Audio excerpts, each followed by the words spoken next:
Dzień dobry, jesteśmy w Różanym Stoku, na parkingu obok sanktuarium.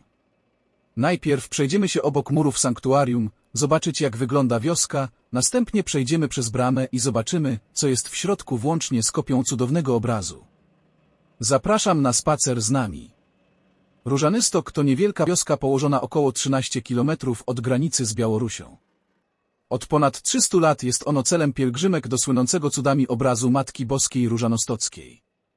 Pierwszy folwark dworsko-ogrodowy został tutaj założony w latach 80. XVI wieku i nadano mu nazwę Krzywy Stok. W 1652 roku Krzywy Stok stał się własnością Szczęsnego Tyszkiewicza.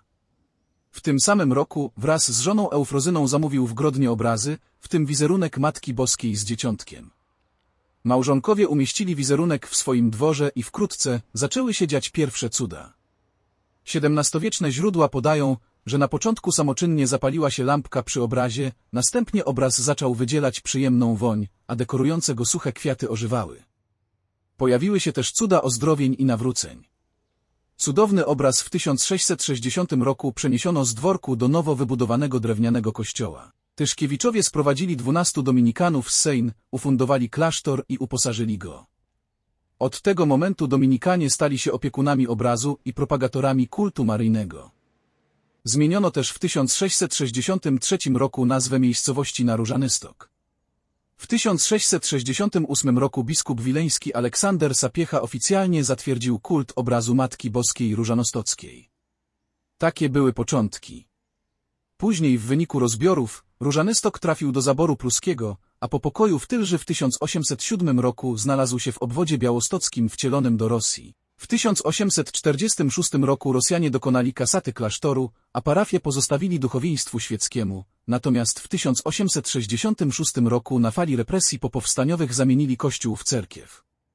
W 1901 roku w Różanym Stoku, wówczas Krasnostoku, nastała prawosławna żeńska wspólnota monastyczna pod wezwaniem Narodzenia Matki Bożej. W czasie I wojny światowej mniszki opuściły Różany Stok.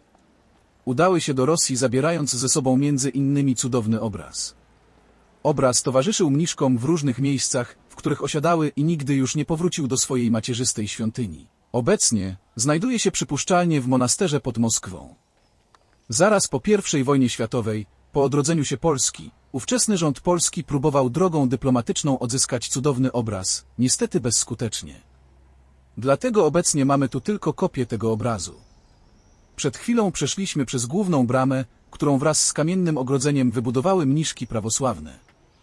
Następnie z lewej strony w oddali widzieliśmy kaplicę Matki Bożej Wspomożycielki Wiernych, która była dawniej cerkwią zimową mniszek prawosławnych. Z prawej strony minęliśmy były budynek internatu, a obecnie salezjański ośrodek wychowawczy. Przed nami jest bazylika mniejsza pod wezwaniem ofiarowania Najświętszej Maryi Panny. Obecnie jest to sanktuarium maryjne prowadzone przez salezjanów. Początki sanktuarium sięgają końca roku 1660, kiedy to przeniesiono obraz do drewnianego kościoła. W 1759 roku rozpoczęto budowę nowej świątyni, a ukończono ją w 1795 roku. 15 września 1866 roku na rozkaz cara Aleksandra II zamknięto kościół, a wszystkie dobra kościelne zostały przekazane duchowieństwu prawosławnemu. Kościół zamieniono na cerkiew. 13 listopada 1918 roku przekazano kościół przez Komisję Niemiecką duchowieństwu katolickiemu. W następnym roku przybywają tutaj salezjanie i podejmują działalność oświatowo-wychowawczą, otwierając różnego typu szkoły. Po II wojnie światowej, podczas której zespół poklasztorny nie poniósł większych strat, salezjanie i salezjanki wrócili i dalej prowadzili swoją działalność. W 1954 roku budynki klasztorne przejęło państwo i przekazało zespołowi szkół rolniczych, a salezjanom pozostawiono opiekę nad sanktuarium. W 1981 roku cudowny obraz został koronowany przez kardynała Franciszka Macharskiego, a w 1987 roku świątynię podniesiono do rangi bazyliki mniejszej. Obejrzyjmy detale na murach świątyni oraz w jej środku. Oczywiście w środku najważniejsza jest kopia cudownego obrazu.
Wychodzimy z bazyliki.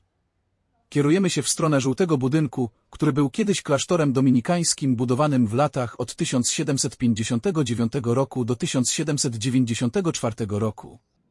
Idziemy dalej dookoła bazyliki. Przy chodniku widzimy stację drogi krzyżowej. Dalej stoi dawny klasztor mniszek prawosławnych, obecnie salezjański ośrodek wychowawczy. Budynek ten ma też swoją drugą nazwę – drapieżnik. Jest to jeden z najważniejszych elementów kompleksu prawosławnego monastyru, funkcjonującego w Różanym-Stoku w latach od 1901 roku do 1915 roku. Jest to obiekt o oryginalnej, mocno zróżnicowanej bryle i bogatym detalu zaczerpniętym z rosyjskiego budownictwa cerkiewnego.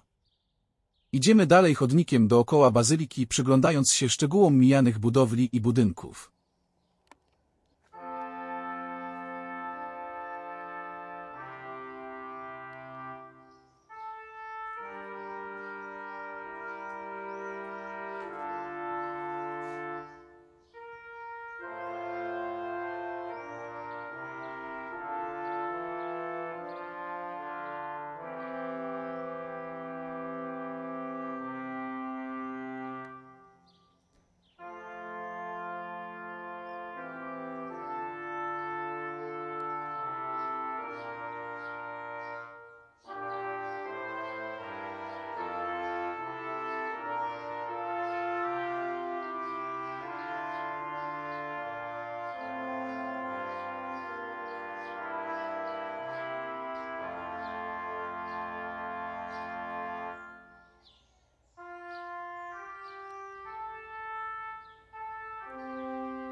W jednym z narożników bazyliki znajduje się krypta Tyszkiewiczów.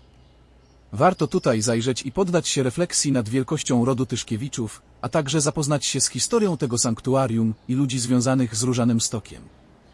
Nie ma jednak tutaj trumień rodziny Tyszkiewiczów.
Wychodzimy z krypty i kontynuujemy nasz spacer wokół bazyliki. Widzimy kamienny mur, kapliczki Drogi Krzyżowej i kaplice narożne. Przechodzimy przed frontem bazyliki i przed frontem budynku dawnego klasztoru dominikańskiego. Za tym budynkiem skręcamy w prawo i idziemy zobaczyć pewien ciekawy architektonicznie drewniany budynek.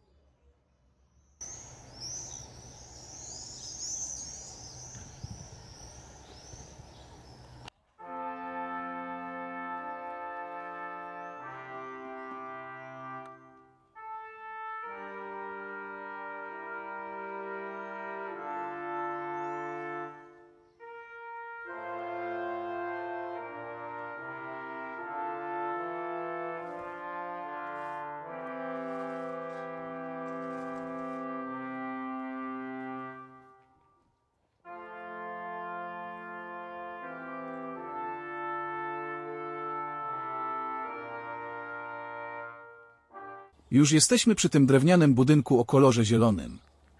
Ta drewniana willa była budowana na początku XX wieku przez mniszki prawosławne dla cara Rosji, który miał tutaj przyjechać z wizytą. Do tej wizyty jednak nie doszło, gdyż wybuchła I wojna światowa. Obecnie budynek jest ładnie wyremontowany, jest własnością prywatną i nie można go zwiedzać w środku. Budynek ten zdobył drugą nagrodę w konkursie na najlepiej zachowany zabytek wiejskiego budownictwa drewnianego w województwie podlaskim w 2011 roku.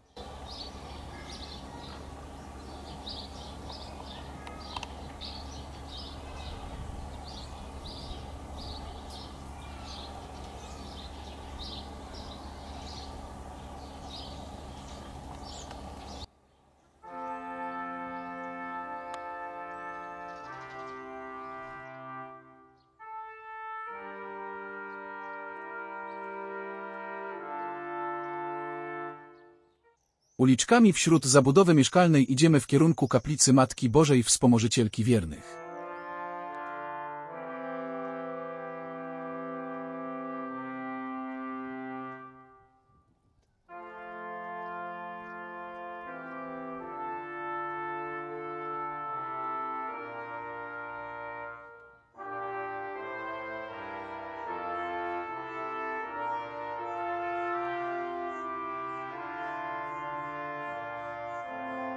Już z daleka widzimy tę kaplicę.